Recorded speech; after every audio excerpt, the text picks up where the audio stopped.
of the It is. I'm fine.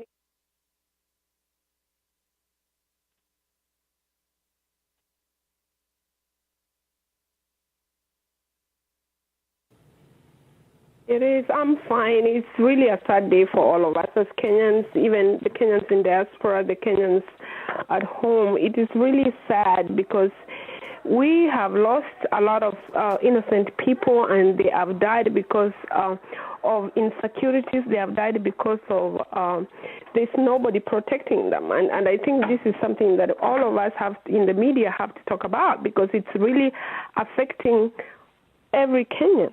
Yeah, actually, I have seen it everywhere, and people may think that people in the diaspora have nothing to talk about it, or they may think that we are not affected. We do. We do. Actually, as a matter of fact, we have relatives, even if it's not relatives. You can never wish even your worst enemy the kind of death they got. These are innocent people who are around doing their own work, taking care of their families, and then they're just killed. We all care, and actually in diaspora, we even care than most people think that we do. And you can tell, you can see it in the media. Every time I turn on my computer, I look at Facebook, I look at the internet, all I see are those faces of the people actually who were killed, and nobody likes to see that. It's really, we have to do something. Before we move on, I just wanted to ask you, maybe you have to highlight our people. How many people have were killed so far? How many do we know? Actually, they still insist that those 48, and also they say is 10, a number of 58. But according to other reports, we are getting that there may be more people than 60 right now who have been killed. At the wake of today, at the very early in the morning. We also, before we went off air last night, we said there was also another attack which killed 11 people, and thereafter we were told it's 15 people. And also, when I saw the security agencies were going to investigate, there is a place that they could not even go into deep the forest, and I hear still there are some people who were kidnapped. So we really can't have an exact number, but it's over 60.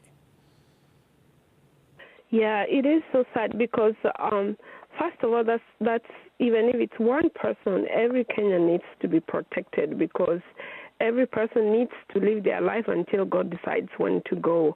What else are you hearing? Because I'm hearing, I don't have facts, but I'm hearing that there was a warning before all this happened. Have you heard anything like that yourself? I heard that the NSI said the intelligence services said that there was an early warning, and they had actually, from the statement, they say that the U.S. and the U.K. had withdrawn his people and having heeded to the warning. So I don't know why.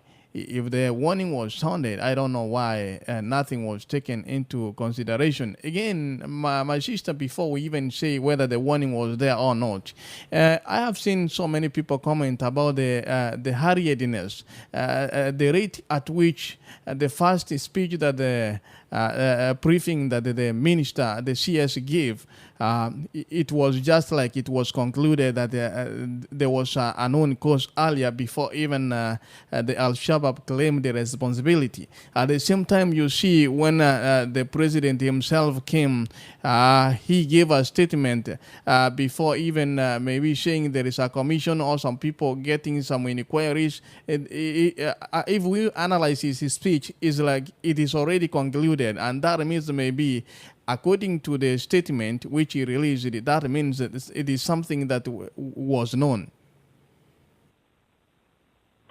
Yeah, it is really sad because, as you said, there was no commission mentioned. They already made their own conclusions that they knew what was the cause, and actually later we understand that Al Shabaab are the ones who are actually behind all this. Moving forward, as Kenyans here in the diaspora and Kenyans at home, I'm just wondering, how are the leaders in Kenya gonna maintain security? How are we gonna make this better? And what are the ways we are, as people in the diaspora, how are we gonna contribute or help encourage our Kenyan leaders to create that security and protect our people? How are we gonna do that? Maybe, Sister Pamela, before we even talk how it's gonna be, there are some things that we cannot go to conclude without maybe having a look at them. The MPs, they are alleging that there is a plot by the West to destabilize Kenya. And today I was looking at the 20 MPs allied to the Jubilee Alliance have alleged that a plot by Western countries to topple President Uhuru Kenyatta's administration, and they were saying that the West is sponsoring the dissident activities. That's one of the claims. And if you see one of the first address which came from the CS himself or Lengu was pointing a finger at some lawmakers, and actually I have the recording whereby he said that somebody was asking, are you refuting other claims, and saying maybe this has been caused by Honorable Raila Odinga, and he said that he is a book that the Kenyans have read, have heard, and have known. So according to his statement and according to the presidential address, that means they are linking him, the former prime minister, to all this. And given that the prime minister, former prime minister, has been here, you saw the reception, you have seen the political temperatures in the country, and what has been happening. So we really need to see some other issues, whether they may be carrying some weight. Is there any truth in that statement, or what concludes, or what brings up to this conclusion? You know, as we may see that there is something still happening. If we come to analyze, maybe we can know there is some reality in some place, or we can either say there is some finger pointing this time which is unnecessary. Yeah, thank you so much for bringing in that. And actually, as you have said, most of the government officials and some of the MPs, they are trying to point fingers to the former Prime Minister Raila Odinga. I would honestly, I don't know. I cannot be judgmental. I'm not a politician, but the people who are affected in Lamu, the people who are affected, they were Kenyans. Say, oh, Jubilee, this is a CORD, this is a who. They were just Kenyans, you understand, in our country, so that when they have problems like this one, it's easier to deal with it than to just fingers. You know, it's very unfortunate and sad, but unfortunately, the government at this point in time is trying to link it to Raila Odinga request for national dialogue and the Israelis. And as we know, it is true the majority of the people that were killed, I'm not saying everybody, but the reality is, even though we don't want to say it, some of us, the majority that were killed are Kikuyus, and there are also other communities staying in the same area. And so if some people were saying, like I was looking at the social media, somebody was saying that the Kikuyus were targeted. And also, they were killing the Al-Shabaab Daesh has claimed the responsibility. So they know that maybe they know our president is Kikuyu, and if they were trying to revenge on his people to compel him to withdraw from Somalia or to inflict a direct pain to him is a question to ask. And also we know what we already know is that too there is already political tension in the country, and the Al-Shabaab they know that. So whether they are trying to cause animosity between Kenyan tribes so that we can go into civil war and have maybe a banana republic, yes, it's also another possibility. So they may try to cause animosity between Muslims and the Christians as before we saw. So it is so sad, and we can really not know exactly what's happening at this time, because the Al-Shabaab say, yes, we did it, but the president of the Republic of Kenya say, no, they did it, they did not do it, this is politics. Yeah, the thing is this, once a thing like this happens, what I know that the parliament has to meet, or the president, they have to have a committee that is going to investigate and know the truth about the matter. And I think that is one thing that we have, before even our Kenyan leaders conclude what really happened, they need to make sure that they know what really happened, because you cannot conclude with it within one day. You have to investigate and know. I remember I was just reading one of the journalists actually who was there, who was able to survive. Was writing in one of the nation, and he said he stayed in the bathroom for almost 12 hours or so. And one thing we noticed, that the people were actually, there were Muslims who were talking, if they would come to the gas station and they would say a prayer in their language, whatever they call it, then they would not kill the person. But if they did not, they were Christians. That is why I honestly believe they had a lot of Kikuyus, but they killed also other tribes that were innocent. And that is why the Kenyan leaders have to come together as one and decide that enough is enough. It doesn't matter where you're coming from. We are killing Kenyan innocent people. And this has to be put to a stop. Yeah, at times. Yeah, I was just. I'm just sad, because this is really, it's really getting out of hand. That the Kenya we used to know, the Kenya of 10 years we used to know, is no more. It's a different Kenya. People can't even feel free to just go for a vacation there. Yeah, and maybe before we go ahead, let me take one or two calls. I see people, the temperatures are also, it's a matter of national. Let me see, this is Alex Momanyi. Mr. Alex Momanyi, hello.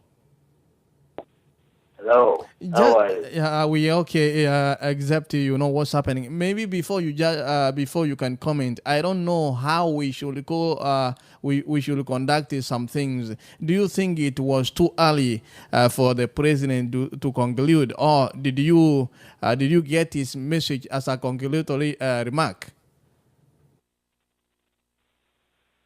Oh my God! I've just run in. I have not even gone to test my computer and see what is going on, what the president has said, what the rallies have said, and I have bigger problems than what they said and what they did at the rally and all that. Okay, no problem. Go ahead, then we can come back to the question. Go ahead. One big problem I have is this. Somebody said about the East, and somebody said about the West. Somebody talked about the president, Uhuru Kenyatta, and somebody talking about Raila. But you see, at the end of the day, we are talking about dead Kenyans. They are neither Kikuyu, they are just Kenyans before you go to those labels. Now, the issue here is that we are refusing to see the reality. We are refusing to accept the reality. Now, the reality is all these people, and I'm counting Uhuru, Ruto, Raila, Musyoka, Wetangula, and all these. These politicians have been in government up to 1 year. Whatever is going on is not a surprise to them. It is a known fact that they cannot perform. If Uhuru doesn't perform, neither Raila performs. If Ruto doesn't know what he's doing, neither Musyoka or Wetangula knows where he's coming from and where he's going. They all come from the same government. They have been in government. Musyoka has been there for over 30 years. Wetangula has been there over 20 years. Raila over 10 years. Uhuru another 10 years. So these people know where the problem has been all along up to where we are now. So nobody should kind of jump off the boat and say, oh, you see, I'm out here, and they are in there, and they are not able to solve the problem. That is where I have a problem. That is where I don't understand. Uhuru and Ruto have been in the office for only 1 year. Let me leave that outside. Let me not even talk about that. Let me address the really major issue here. The big issue here is that the institution of the president. We are not talking about Uhuru Muigai Kenyatta. We are talking about the institution of presidency of Kenya. It can be held by Raila, it can be held by Ruto, it can be held by Musyoka, and anybody else. They made a constitution which says, and mandate, and made an individual swear. Atailinda, ataitetea, whatever the circumstances, the Mungu amsaidie. We had one person sworn, not two. So when you find Kenyans, for whatever reason, running the street and saying, hey, this is our time to talk. You see, we had got out of the street. We put these guys in office. We told them, make the constitution that we will use to run Kenya. They made one. Raila was the champion, to push for the constitution that is working now.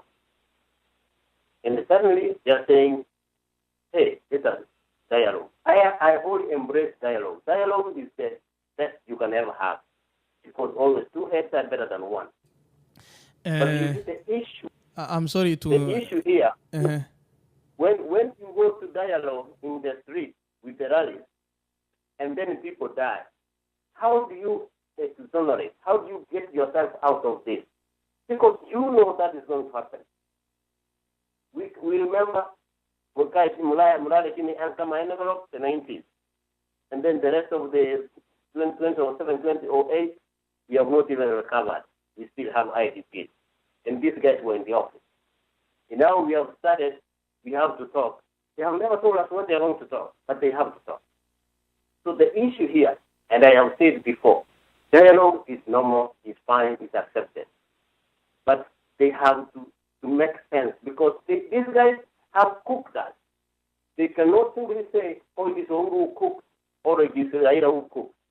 All of them, they are part and parcel of the problem. So when we are discussing here in the diaspora, let us not look at Uhuru cannot run Kenya without the rest of Kenya. Raila cannot exonerate himself from blame for problems that are in Kenya. Because it's part and parcel as any other Kenyan to feel in his system, to feel in his blood, that you cannot go to bed in the night and sleep when there are people in the mortuary. It just doesn't work like that. Huwezi kuwa kiongozi wa watu wamekufa. So help us understand what the rally is about. Help us understand how the people who killed and have said they are Shabab, they are not actually the Al-Shabaab. They are the Raila team that had the rally. Give us the connection. Explain to us how that is connected. Don't drive us into this idea of continuing the fight because then you are denying us the understanding that we are from point A, we are going to point B. You cannot run a country in public rallies. That is craziness. When you are elected, there is a constitution, there are policies that you people prepared and are put on the table that have to be followed. The public does not understand that. You are supposed to understand. Raila is supposed to understand. Who is supposed to understand? So when Raila says dialogue, all of us say yes, and who says come. You don't have to pick everyone people from the street and go for dialogue. You pick the team from whoever team you are in, and say 10 people, and who will come in with 10 people, let us meet someone. You have the money that you can print and go and spend. You don't have a problem. But telling us that you are calling for a dialogue as an excuse to create chaos, and we are still trying to heal from 2007, 2008 wounds. And you are telling us, hey, if we were in the government, who is saying you are the people who are participating in healing? You are driving Kenyans crazy. Mr. We have to have the connection. Yeah, we have to understand where we are going. So the diaspora has to stand up and say, we don't want to see blood. That is a no. It doesn't matter whether it's Uhuru or it's Raila or who. We don't want to hear stories that this is where we are going. Mr. Alex, I want to cut you short a little while because actually, yeah, that's the point I wanted. There are some claims. You see, the former Prime Minister has been here of recent. He was here for the last 3 months, and we have seen Kenya go to the instead of going to the west, we have seen where it is going. And somebody is claiming that maybe he was sent like a messenger to them so that they don't get locked out of the deal because if they are locked out, they are not going to benefit. That's one of the claims that is being tabled here. Another claim is a question to whether it is true or not. But then what you have just finished talking about the rallies. Having masterminded, as we know that many Kenyans know that the former Prime Minister has done a great part in the new constitution. So he should be in a better position to understand and even interpret it better than anybody else. So, and right now, he is not the official opposition leader. So somebody was asking, how can he call a national holiday whereby he's not president? At the same time, he knows the constitution how to follow. Was it difficult if the current president can call people who have never gone to parliament? They can go there and sit and dialogue. Was it difficult for him to get his team together and go to State House to sit down with the president to dialogue, other than calling the other rallies which may be raising the temperatures? What do you think, Alex? Okay, let me say this. East or west, the fight over the resources or the natural resources, that has been true forever. It didn't start now. It has always been there. It's been going on. We have had people come here and ask who is well connected to the powers that be, either the president or the prime minister who can influence a contract or a project or something like that. This is normal. This is the way the business people do. They want to see who carries the influence. That is understandable. But you see, the issue here is this, and I can give a chronology how this happened. During Kibaki's time, he was requested by George Bush to give some of the Kenyan soldiers to go to Iraq. And the Kibaki said, no, I cannot do that. I was elected, I cannot send young men to go and die in Iraq without a reason, because the other cabinet and all that is not going to work. In two, he was also saying, I think they wanted him to send soldiers to Somalia. And he said, no. So from then on, all the support staff were closed. He couldn't get the financial that president that he needed. That is why Kibaki turned the East. That was the genesis, because he did not cooperate. That's number one. Number two, Kibaki knowing, being the East, the West educated person, and the way the West has dealt with Kenya all these years, the person who understood the way the West has treated us is Kibaki. He's been Minister for Finance forever. So he understood. This is what they do. You remember Takwel project. You remember the French project. You remember Anglo-Listing, Golden Bag. All this was Kenya and the West. This is not new. Okay. East has its own program. Let us go slow. We know they will have their own program. Now, before we had Soviet Union and America, and so Moi was getting it easy because he was aligning himself with America. But once the Soviet Union was no more, Moi was thrown out of the bag. So this is actually the higher game out there. So what you are saying has some elements of truth. But that does not mean that we should sacrifice Kenyan lives for the convenience of the West or East. That is where I have a problem. We cannot sacrifice Kenyan lives for the convenience of the East or West. It has to. These guys have to wake up, because we have kids in the street, we have kids walking, innocent. They have a life in front of them. So we can't afford one or two guys turn around and play the games of the East and West at the expense of our life. That we have to tell them no. That's number one. Number two, if the West wants to do business with Kenya, they have to compete with the East. Let them apply like everybody else. Because then now we have a wider choice. We know who can do the job and who cannot do the job, because they are used to giving this 10%. You remember Anglo-Listing the other day? We say somebody is following the money somewhere. So the West Coast have accepted that the Anglo-Listing state companies have to be paid. Remember, that is the West. The East is going to also grow into that. So let us not leave. That is out of our hands. What is in our hands are the lives of poor Kenyans. Mm-hmm. These are the issues. We cannot look aside and worry about what the West is getting from us and what the East is getting. We are talking about people who are being killed for absolutely stupidity. Just because somebody somewhere thinks that, and I am saying, if it means get the soldiers out of Somalia, let us send the refugees, send them to go even tomorrow. Get the soldiers out. What are we doing in Somalia? Do we have a reason to be there? Do we have a reason for the Al-Shabaab to come and kill the people because we have to have the soldiers there?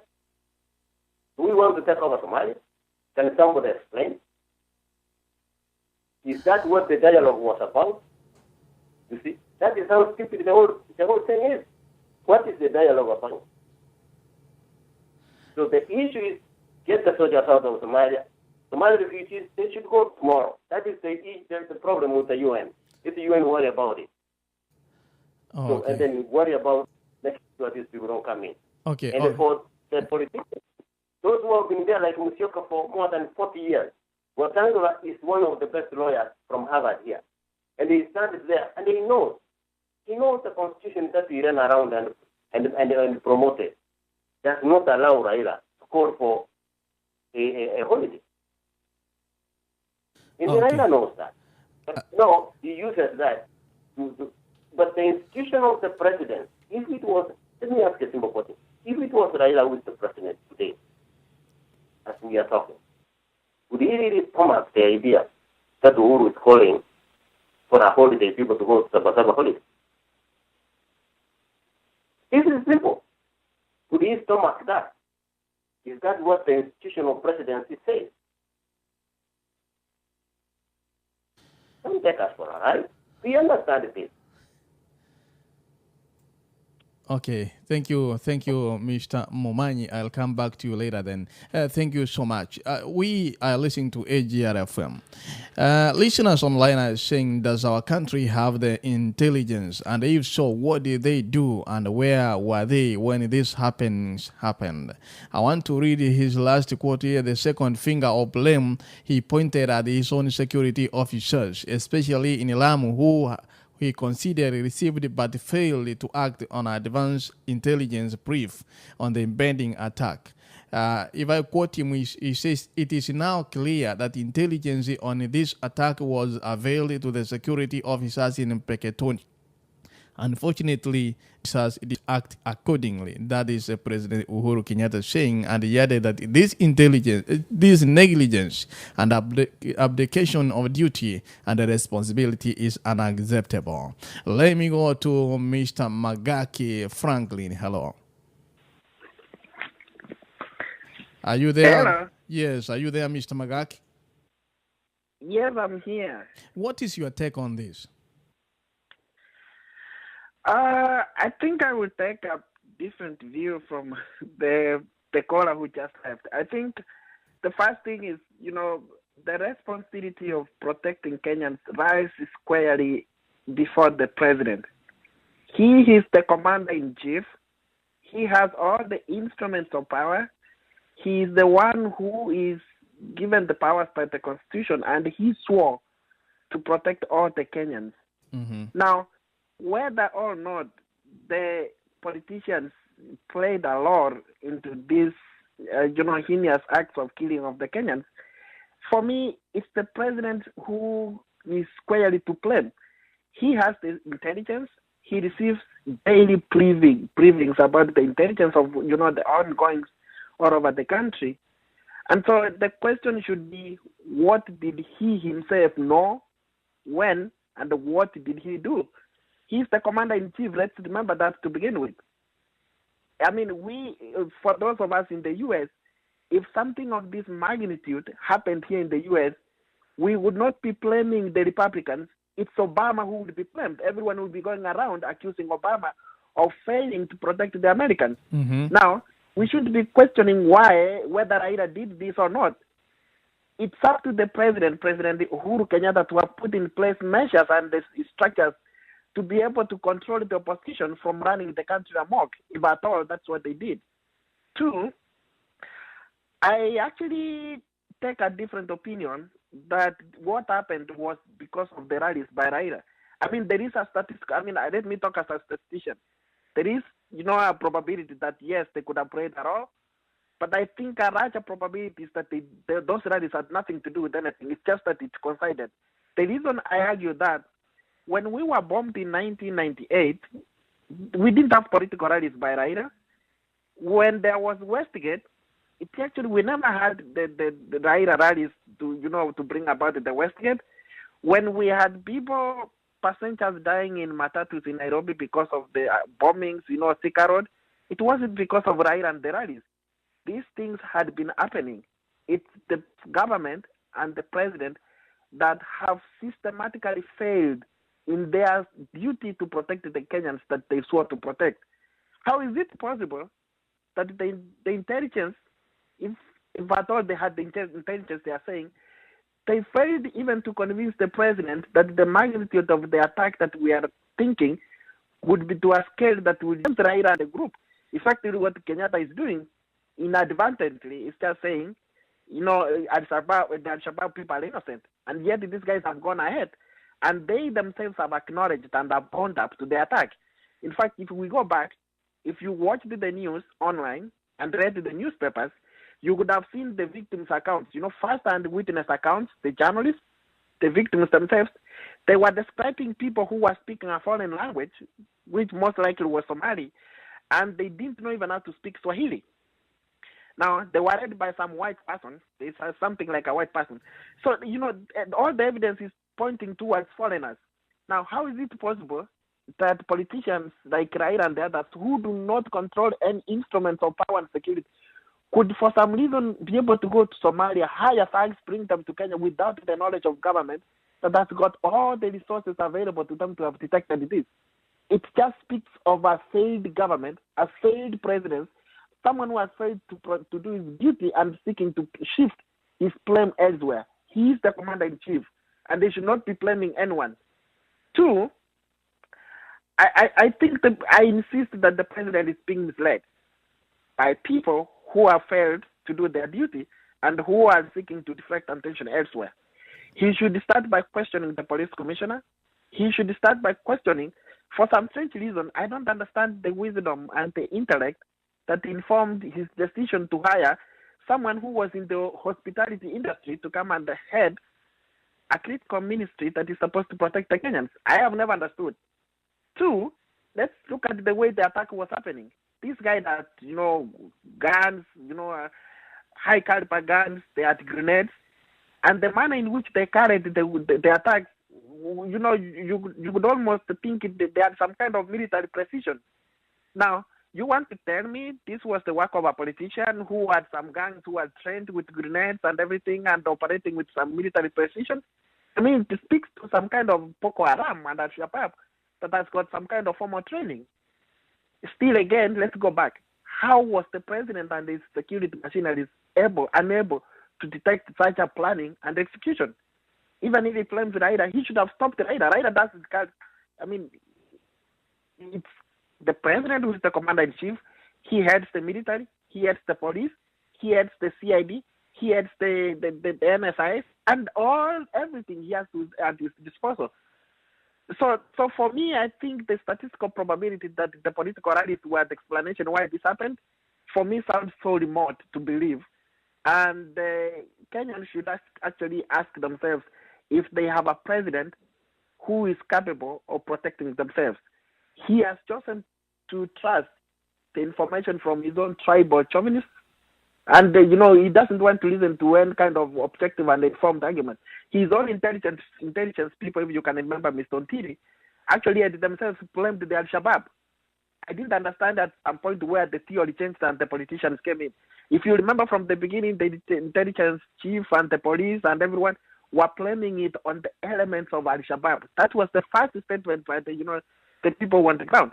Then when it came to the president, and in fact, for some strange reason, there is this guy called Moses Kuria. He wrote some things on his blog. I read them.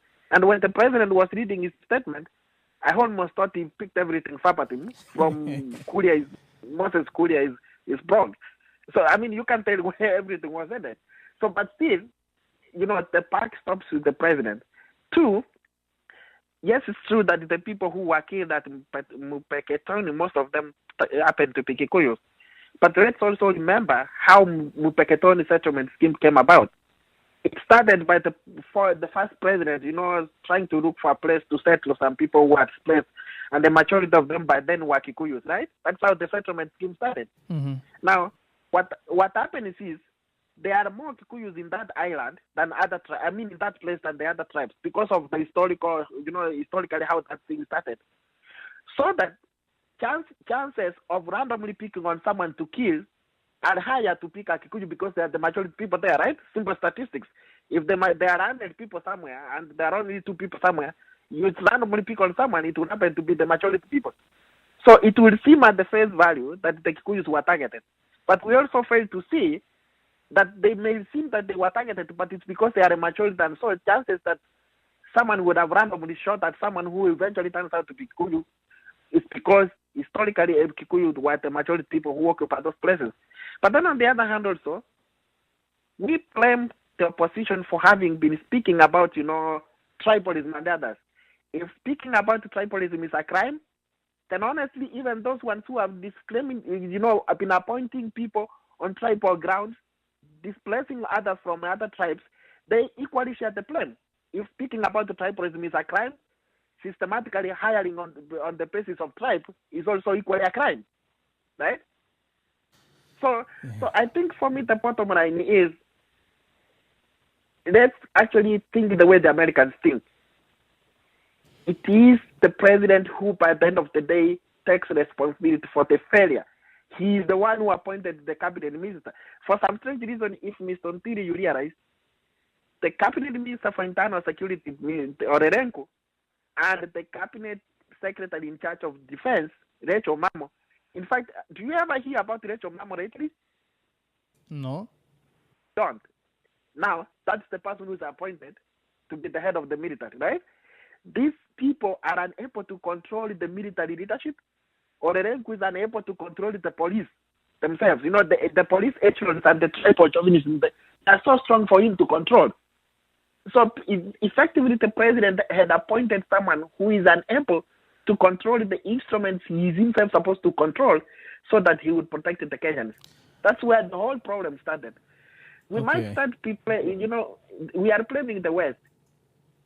Yeah, I want you to wind up so that we can also get some other comments.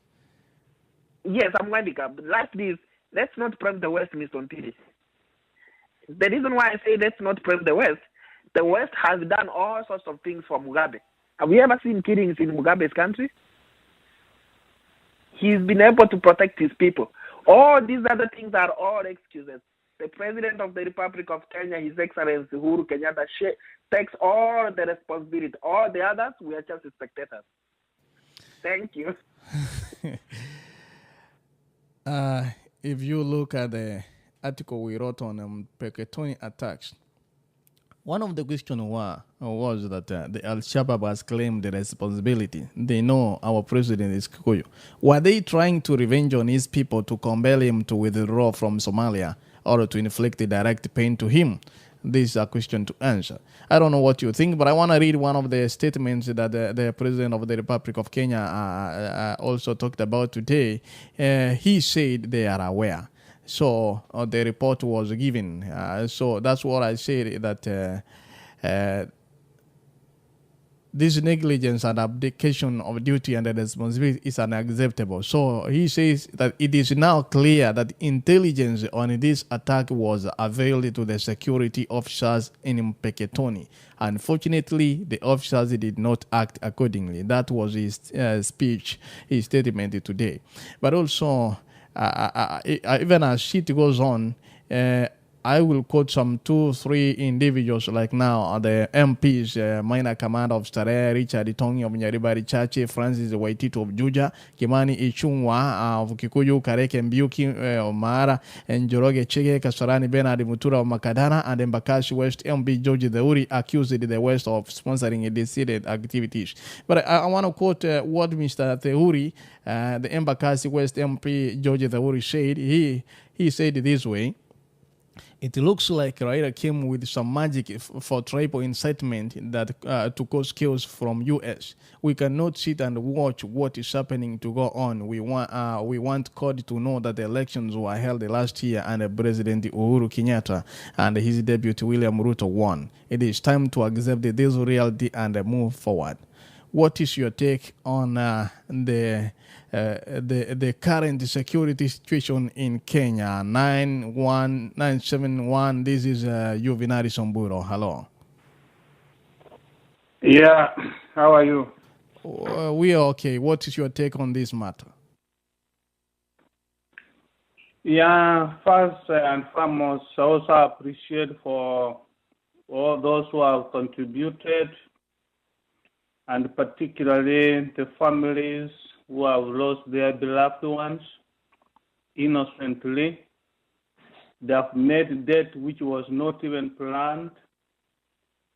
Many families have been left without parents simply because of a government, because of the irresponsibilities of some individuals. For instance, when we talk of insecurity in Kenya, imagine in Kenya, this is where we expect to get security of the highest order, in the sense that we have been given all the facilities by the West. That's why even the West are using Kenyans with our soldiers to go to Somalia and even to see how they can be able to bring Somalia into government. But the problem is, when these happenings were happening, we find that there was intelligence on the ground. And through this intelligence, they must have realized that these things are going to happen. The warnings have been given. The United people were able to remove their people. The USA the same. And if these people were able to remove their people, what could have happened with our people on the ground, our intelligence on the ground, which means they knew that what was happening. Okay, the government, if these people, if they call them the Al-Shabaab, are the ones who went all the way to the police station, killing the police, panning the vehicles, taking all the weapons to go and kill our innocent people. The people who are supposed to be protected, the people who are supposed to protect are killed in their own motherland, in our own land, in their own land. Where were these security people? Another point again we need to think about. When I used to see the president, the former president, Daniel Arap Moi, he had intelligence to all levels, right from the sublocation up to the provincial, even to the national level. And this is the people who used to work hand in hand with the president. That's why even he managed to rule for the 24 years he ruled. And if this is really what is happening, why could these intelligence people inform the president and then they take the precautions? People have been killed. Now we are blaming each other. When we go to the press and they say that this one, it is not Al-Shabaab. The Al-Shabaab people, they have already confirmed that they are the people who behind it. Then we say they are not, it is Raila. Do we have that report? Do we have that evidence? And if the evidence is there, why can't this Raila be prosecuted and brought into the justice if they have that touchable evidence? Instead of blaming one another, why the people are dying? We never know what will happen. We don't know even the next target. We don't know who will be next. When our people, like now, most Kikuyus have been killed. Not all Kikuyus are benefiting from Uhuru. Some of them, they might not even know Uhuru, but they have been killed simply because they belong to the group or to the tribe. So what I'm trying to put across, my dear Kenyans, wherever we are, there is a problem in our country.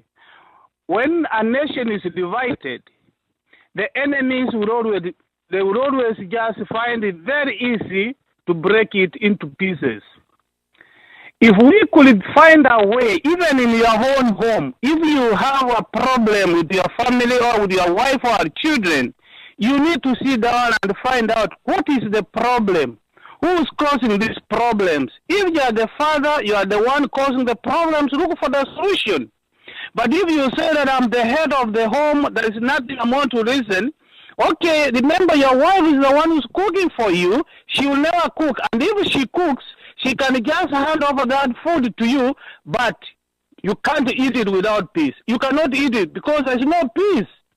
Therefore, if there is a way they can sit down and so look for a solution towards the insecurity.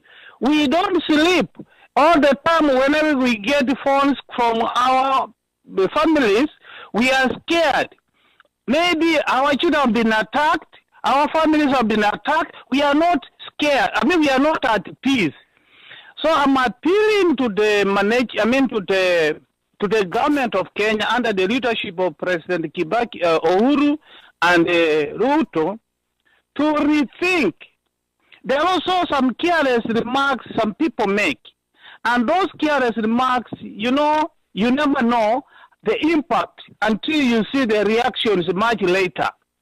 When the president took over, Uhuru Kenyatta, when he took over, then there was a remark made by some of the people from his tribe, that we can do without America. Let's go to to China. We can do without America. United Kingdom, they withdrew their support. America also withdrew their support. Now, the life in Kenya is horrible. things have gone. They are too expensive. You can't meet. They cannot afford even a bread. They can't afford. While a few individuals can afford, but the rest, they are dying. People are going to, some are dying. They have no even medical facilities simply because we said we can do without realizing that if you have today, there's someone who doesn't have. But we come up and we say, oh, we can do without these people, whether they help or they don't. We don't need their help. Here now, our people are really hit. So unless we go back to God, Kenya has been an island of peace because they have been realizing and recognizing the voice of God. But the moment they realized, the moment they left God, the moment they have started following or worshiping other gods beside our living God, we are going to see more problems in Kenya, and then unless we go back to God. Thank you. Unless we go back. Thank you. Yeah, thank you, Mr. Juvinaris from Seattle, Washington. Thank you so much. You're listening to AGRFM. And we are concerned tonight about the security detail in Kenya and what is all over the social media, what is all over the speech. Everybody is talking about what is happening in Kenya. Now, I'm going to ask a different question. What do you think should have been done? We have seen, I don't think there is anybody answered the first question. Was it too early for them to conclude? And somebody talked what I wanted online because he said that somebody is saying here that we are happy. Actually, was quoting Professor Nyang' Nyong'o, who told an international television channel, according to the standard, that we are happy we finally have someone who knows or who identify of people who have been killing Kenyans, and we are now waiting for them to be arrested because the government said they are aware of what has been happening, and according to what the State House in Nairobi said, the president cited evidence that the local political networks were involved in the planning and execution of attacks, and that the incitement played into the opportunistic networks of the other criminal gangs. But I also want to take the last statement which has been given by Mr. Juvinaris, that when the family is divided, it is very easy for the family to fall prey into other groups. I'm going to go back to Sister Pam very soon as we wonder, but I'm also giving you time. I could only ask, it is not fair for me. I won't be fair if I cut you, or maybe let's be brief so that we can allow other comments. It's not good for me to tell you it is time because you may be offended. Let me go to Mr. Patrick. Hello. Yeah, I'm good. What I could say is that, first of all, I would like to wish Kenya the best. God is there, and God will see us go through. Number two, I would like to caution the President of the Republic of Kenya. He is not going to suspend the police. He is not going to prosecute the police. They are not trained to counter terror groups when they have come. Theirs is to enforce the law. The only police they killed is the one who was in the office. The police law states that all guns have to be returned to the armory. They were sleeping. They went there, they killed that guy who was in the office. They burned the cars. The rest of the police who were sleeping in their houses hearing that, they picked up their underpants, they left. They didn't even pick up their phones. The president has committed a big mistake. He has to withdraw that is suspending the police and is going to prosecute them. We have the Attorney General and we have prosecutors who have to do that. Kenya is not a dictatorship government. It is an elected government. So he made a very serious mistake. The other mistake is just saying that he now knows that people who are doing this, he knows them. That is another serious mistake that the President of the Republic of Kenya has committed today, and he has to withdraw all those things. He needs to be advised of what to talk and how to talk and when to talk. The intelligence failed this, they were aware, and the intelligence is not, it is people from his own backyard. So you have to blame them first. You have to suspend them first and prosecute them first before he goes to the police who were at Mpeketoni. And the only guy who was in the office, he was killed, and then everything was just nothing else. The rest of them ran away. So Kenya is a developing country. To improve our security in Kenya, as God says, Jesus picked up 12 tribes, the disciples. The government has to be inclusive. The President Uhuru Kenyatta, has an exclusive government. He has people from this place, this place, this place. From Katoni, who is there? Who is there? There's no point. There's no person appointed into the national government. Those areas, all those areas, the people are reacting against his government appointments. So the president must sit down and listen as somebody of God and know that he needs to have an inclusive government than the exclusive government that he has right now. That is why Raila is calling for the dialogue. That is what is going on. Raila said Sabasaba should be made a national holiday. He did not command. He only suggested because Sabasaba brought in changes in the government.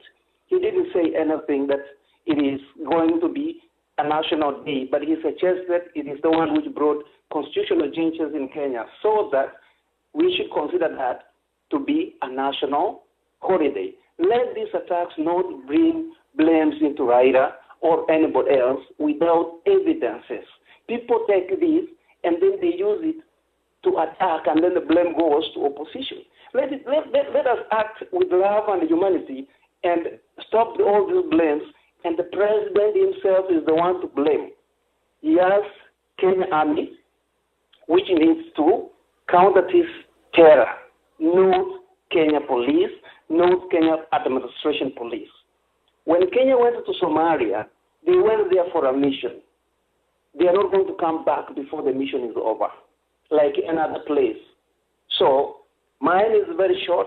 I'm not going to be wasting a lot of time on the phone. I want to speak briefly, but you got my message. Police are trained to enforce the law. They are not trained to counter terror. Even in the United States, when those guys come, everybody runs away. I'm telling you, those police, call them now, the Pekaton police. They only picked up their underpants and they threw the window they left. I'm telling you. So the president should withdraw that statement that he's going to suspend them and is going to prosecute them. That is being a dictator. That is democracy. He has an attorney general. He has prosecutors. Mine is very brief. I'm praying for Kenya, and let us have the love of God. Thank you very much, and thank you for listening to me. Thank you, Mr. Patrick. Actually, there is anti-terror crew which comes in, and usually we see them being called in because not everybody that is taught how to tackle or handle some cases, and if the intelligence has already been involved and they already know, I don't know what to say next. Mr. Mori, hello. Hello. Yes. My comment is that all those speakers who have said their views, they are right. Kenya is on a crossroad. It is a matter of blame game. They are playing, those politicians over there in our country. The wise decision which they could make is to borrow information from other people who have gone under this kind of problems. We see now in Egypt, somebody who was a ringleader to push out Mubarak. Today, he was sentenced 15 years And in this statement, which Uhuru, the president of Kenya, has given, it is pointing the finger to an individual without any proof. As a head of state, you cannot just speak hopelessly and then tomorrow you change the speech which you gave yesterday. That's contradicting his mind. He should be fixed. He should have a fixed mind. And those people who are preparing president's speech, he's not the one who's making all this speech. There are special people who are earning money to prepare the speech for the president.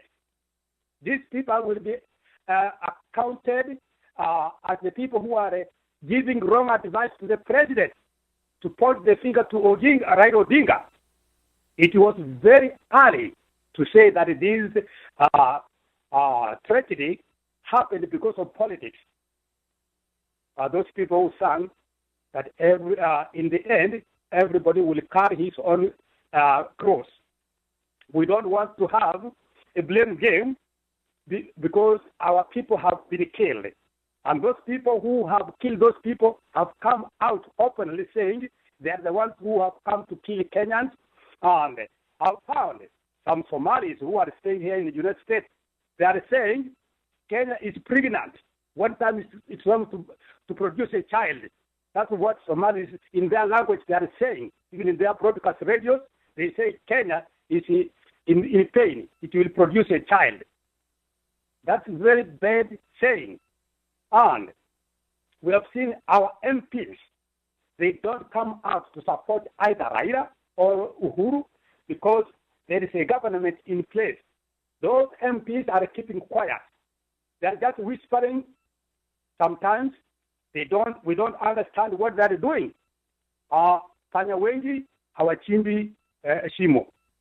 We have got a lot of MPs in our parliament, and they're seated there doing nothing. This time, President Kenyatta could summon and tell the Speaker of the Parliament to summon the Parliament immediately without wasting time to deliberate this Mpeketoni accident. Some people have given views, very good views, how he could manage the country, but it seems Secretariat and the warlord will come to manage Kenya, and this will be a time when people will wake up and find one morning there is no government. Only Bunduki will run the country in the future. Thank you. May God bless Kenya. And read the book of Daniel, chapter 7. You will find the answer from there. Thank you. God bless you. Thank you, Mr. Morio. If you are not affected, at least somebody said if you are not infected, you are affected. And it pains when such things happen during these times. Omosongo, what is your take on this issue? Good evening, Mr. Ntiri. Can you get me clear? Yeah, it's so hard to say good evening, but we are surviving under the mercies of God. What is your take? We are. I'm also condemning. Many has been said, and I'm putting my words in that Kenya is becoming a slaughterhouse. In not the leadership of Kenya system on their duties, they have failed. I'm not far away from my fellow Kenyans who have said their views on condemning the Kenyan leaders. I'm also on top condemning the leaders of Kenya, that they have turned the Kenyan country to be the slaughterhouse. The entire leaders have failed their duties. It's honestly very shameful. It's a shame for a government with the leaders who behave like thieves, like pickpockets. They have seen their people, their boundaries are broken into, their properties are broken, their people are killed, and the leaders are looking and keeping quiet. The warnings have been given over and over. There's something going to happen in the country, in your country, and there is nothing. Where is security? If somebody was given this report, that the warning that something will happen, what did he do? they kept quiet. So the Department of Security is failed from the top, all the way from the president, the vice president, and the security department. They have failed. I don't know why they're fearing. I don't know what they fear when they hear there's a problem here. These are only corrupt leaders we got in leadership in this country. Not one of them should be left outside the box. They should be involved. All the pictures, they should not be left outside the picture. They are involved. No, me, I pray for Kenya. And even from the court, they arrested these criminals and they let them go because of corruption. Because there's nobody responsible. There's nobody who is serious on what's happening is not right. We have lost our lives, people, our people. We have lost the beloved Kenyans, innocent. We have lost properties. We are losing, and we don't know where we're ending. Why will they arrest criminals and they lift them away? They let them go free. Nothing is being. The troops are in Somalia. What are they doing there? What are they doing in Somalia? They are leaving their country, dying, people dying. They are in Somalia. Why are they there? These pickpockets, robbers, thieves, they should calm down. They should not blame on Laira. Nobody. Those are foolish people. They don't want to be told the truth. They should not blame Laira on his way of saying of Sabasaba, we have to come together. He's right. Yeah? The policy departments behave like crooks. They are even involved in this damage, in these lives of people have lost in our country. I am saying, sorry, Kenya is a slaughterhouse. God bless you all. Thank you. Mr. Siago, what's your take on this? Mr. Andiri and my friends who have come this great morning, we have no happiness in Kenya. We have no government in Kenya. All have failed. It's a shame when a leader of people can stand up and say he knows the reasons why these people were killed. He says it's political. So he knows about it and is in charge of security in Kenya and he has done nothing. Because when he says he knows the reason and he does nothing, I'm telling you, it is so bitter. We are losing lives every day because of lack of leadership, lack of poor leadership. And when somebody is saying that this was involved, so and so was involved, blame games. Those people who died are not Luos. Those people who died are not Kikuyus. Those people who died are not Kalenjins. Those are Kenyans. When the Kenyans have died and people are pointing fingers, if there is anything, this government should be funded, all of it. When Ruto went to AG, MPs met within a short time and contributed millions to go to AG just to accompany illegal and evil people who killed people to go and defend them and give them support. But people cannot come together. MPs cannot come together in such a kind of crimes, in such a kind of calamities, but they can come out when there is corruption.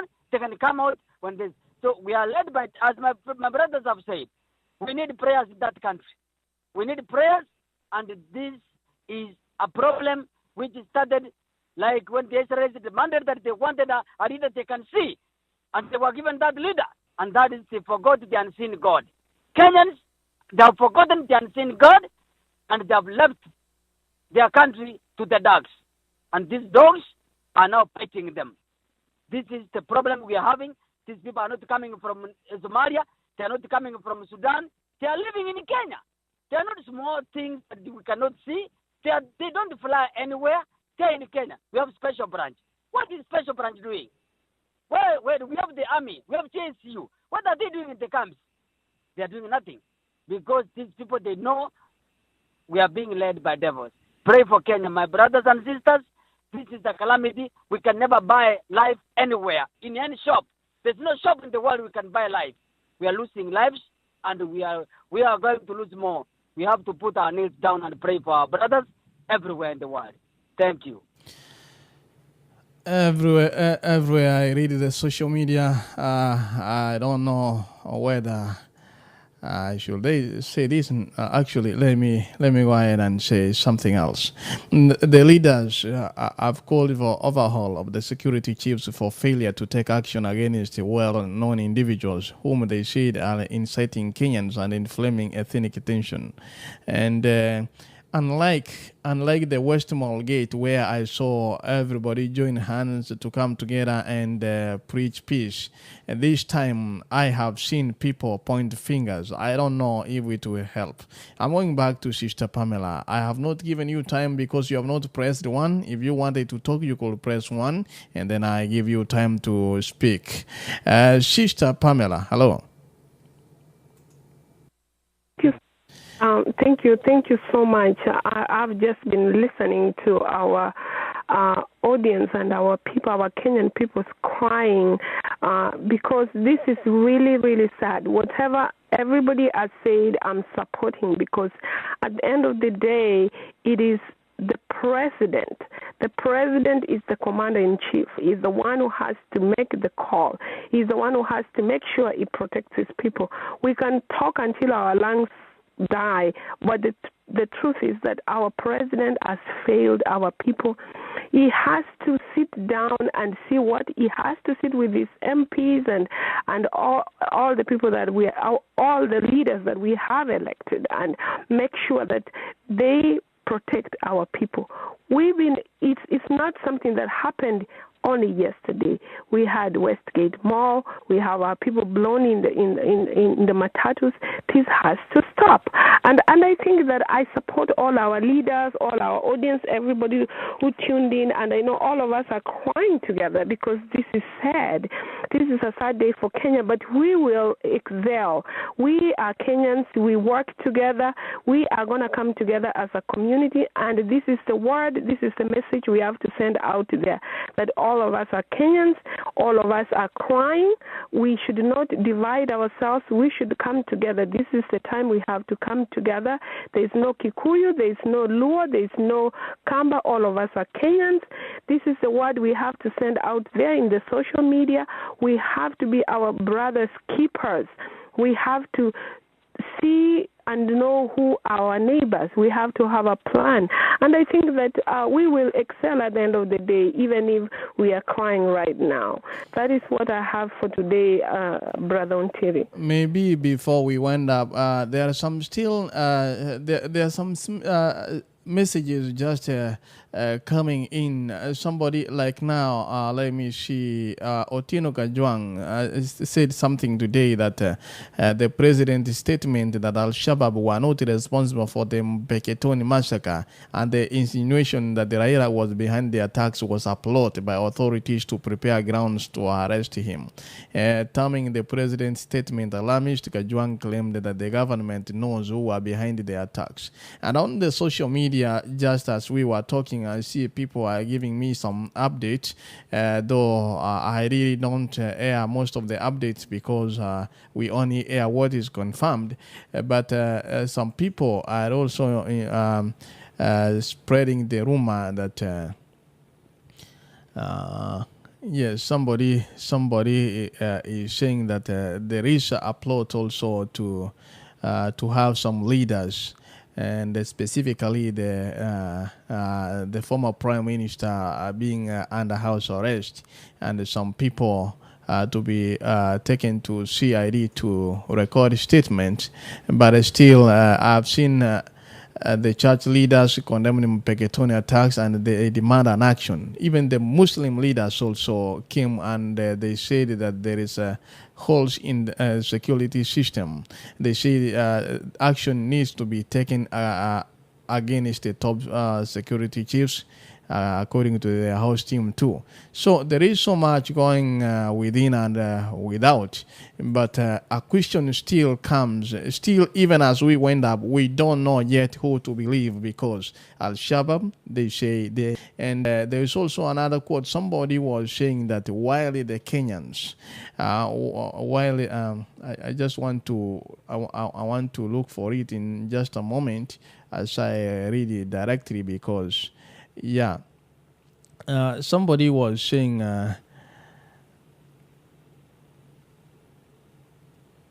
Yeah, I think. Okay, well, Kenyan security chiefs spend the whole day drawing red lines and bringing blame games. Al Shabaab were busy planning a second attack, according to Mr. James Macharia.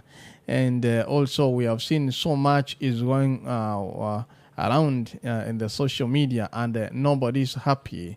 And I've seen even us, the commentators, even as the people on the blog, I've seen also pointing fingers to the president.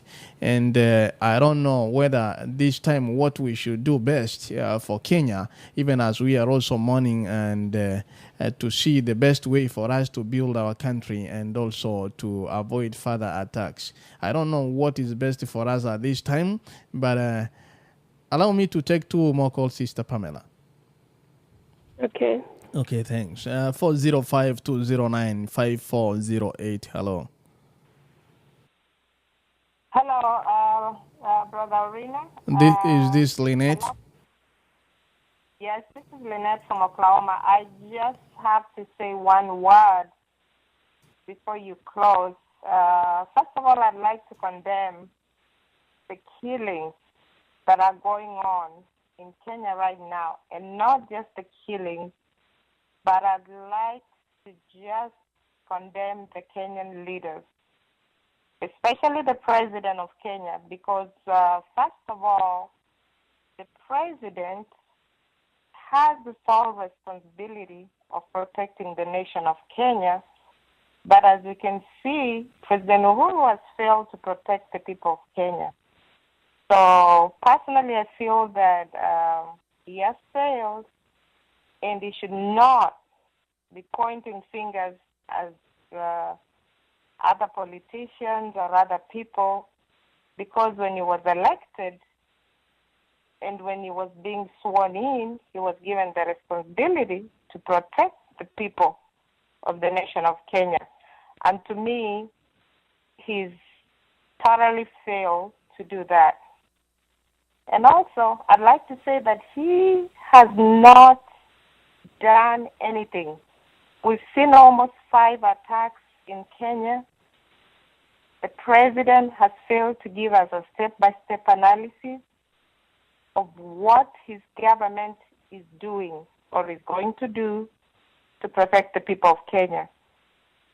He has never prosecuted anybody. He has never arrested anybody. Even from the Westgate massacre, nobody was ever arrested. We never even got the findings of anything from that attack. So to me, that's a complete failure of the government and the president. And the thing is, this man keeps setting commission after commission after commission, but these commissions never give us findings of anything. And to me, he has failed. He should not point a finger at anybody, actually. I think that Kenya needs leadership. We don't have proper leadership in Kenya. And also, the president always is issuing careless statements. For instance, we've seen him blaming, Raila and political groups for these attacks. And that is after Al-Shabaab has already taken responsibility. And the whole world is watching. And that right there tells you that he's not a strong leader. Sometimes he just comes on TV and says, we don't need the West. When you are the president of a nation, you know very well we are third world country. We need the West. He needs to work with the West. We've lost tourism. The other day he came on TV and said, we don't care about tourists from the West. We'll find tourists from other parts of the world. To me, those are careless statements that should not come from an elected president. I'm going to say one last thing. And I believe that a government that cannot protect or safeguard its citizens has no business being in power. That's just my 2 cents. And I think Uhuru needs to step up and protect the people of Kenya. Thank you. Thank you, Sister Lynette. And it's so sad, at times I feel like the the 1982 time when Lenny Mambo was in the studio, and then he's told to do other things which he was not prepared to do. So it is something you cannot really outrule or say something is happening this way or that way. And I was watching Al Jazeera Network yesterday, and according to Al Jazeera Network, the Al-Shabaab, they claimed the responsibility. And they also said, actually, let me see if I can get exactly what they said. And then they were saying that they do not want anything to do with they do not want to see tourists come into Kenya, and they also were stating that this is as a result of what has happened to their leaders recently. So when we look at what is happening around the country, and when we say that Al-Shabaab are not responsible, and they say they are responsible, then we stand to be told why and what's happening. And if we have been told that there are also some rumors, and there's also, according to the statement, if there is the source aforesaid evidence, then we need to know actually if indeed there is evidence and somebody is masterminding all these heinous acts in Kenya to kill innocent people, and then we cannot understand why we wait for so long until these things happen, and we are still doing blame games at this rate and at this time. So, Mr. Momanyi, I was going to take the last call, and Mr. Momanyi, hello. Alex, hello. Okay, Mr. Mori, you pressed one. Maybe you may be the last person to comment. Hello. Thank you, our announcer. Well, I've been going through all our dailies in Nairobi. I found that the GSU has been deployed in Western Kenya, Kisumu, Kakamega, either in Kisii, and those places are quite peaceful. We do not see why they should deploy a GSU in those areas. And in Nairobi, I understand it's going to be under curfew, as people will go to on 18th. They will be under curfew at night in Nairobi. And this is dictatorship government which is going to take people for curfew. It's like military ruling in Kenya now. And because security leaders in Kenya, they are all from one tribe. That's why you find this breakdown. If we could get a mixture of many people from other tribes taking security apparatus, we could find something reasonable. Why is it that every time when one tribe leaves that position, he fixes his tribe second time? Even in the Kenya Central Bank, we have seen it has been monopolized by two tribes only. The Mukamba was put there, it was kicked out for a very short time. The historical injustice in Kenya is taking toll. One time, because you people, you were not born by then, the Queen of England gave Kenyans millions and millions of pounds to buy those lands of settlers, and it was called Commonwealth Development Fund.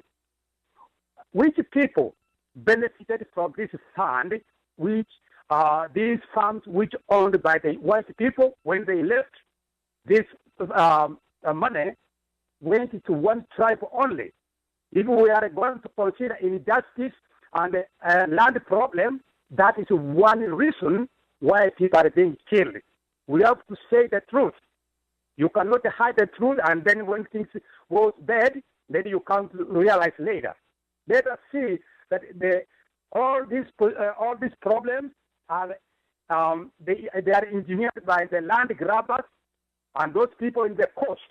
They are not comfortable seeing their grandfather's land being occupied by people from other regions. They call those people from in the coast. They are from Bara, up country, and they are not comfortable. That's why this is happening. If he wants to solve this problem, he has to go to those people and sit with them, Mombasa people, indigenous, and talk to them nicely. Even I've read in the newspaper, the MP in West Lamu is not from there. He's somebody from Central Province. He's the one who is the MP for Lamu. How happens? Those people, they are complaining inside. They don't show out. That's why you find all these problems are coming up. You cannot bring somebody from Tanzania and they give him the chance to become an MP in Kenya. Those people in Kenya will complain. That's one reason the announcer, people must know in Kenya, if he is going to declare curfew, it will take very bad impact. Thank you. Thank you. We have come to an end of our tonight's program. And as I go to Sister Pamela, we wind up. And I will borrow what the Kotu said. The Central Organization of Trade Union has asked the Parliament to review the law to empower the National Intelligence Service and to give it more power. So they are asking to give more power to spy agency, according to the Kotu boss. I will also concur with him because they tend to know things earlier, and they also sounded an alarm in which they do not have any powers according to the current constitution. So the Kotu office, the Kotu post appealed that more power should be given to the spy agency. And also in other quotes, we have seen the ICTJ, the also International Center of Transitional Justice, has faulted the government for not efficiently addressing the plight of the victims of sexual crimes during 2007 post-election violence. And also there is another, what else was I saying? Yes. The Law Society of Kenya, has given the government 14 days to sack the Lengu and the security chiefs, failure to which they will go to court and follow the procedure according to them, what they say today. So the Law Society of Kenya says it will initiate a procedure to remove from office Interior Cabinet Secretary Joseph Ole Lengu and Inspector General of Police David Kimayo within 14 days should the two fail to resign immediately. And lastly, the U.S. government has condemned the attacks in Mpeketoni, Lamu, that has now claimed more than 60 lives. This is AGR-FM. We are also saddened about the happenings in Kenya, and as concerned the citizens of our beloved country, we say that this is not the time to point fingers. This is the time that we should be united than ever so that we can conquer together. Sister Pamela, what's your last word? My last word is your last word. We should all of us be united as a nation. We know all of us are hurting. We know we are crying. But this is the time we just have to stop pointing fingers and try to look for a solution. As everybody has said, our president has to take a deep breath and protect the Kenyan citizens. This is what has to happen, because this has happened so many times since the Westgate, since the bombing of the Matatus. This is happening. No, the Kenyan government has to come up with a way of protecting its citizens, because he took office and he said he was going to protect the the citizens of our country. So for me tonight, I'm praying for the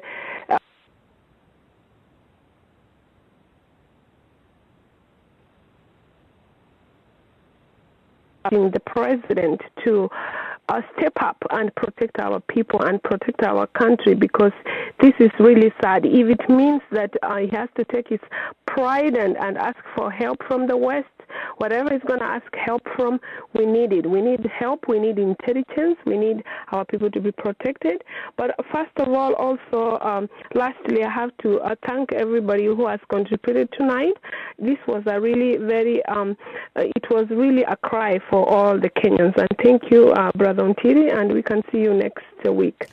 Thank you, Sister Pamela. Thank you, everybody who took the wonderful time that we have had together, to mourn together, and to weep with those who are weeping simply because the pain that has been inflicted into their families. And also,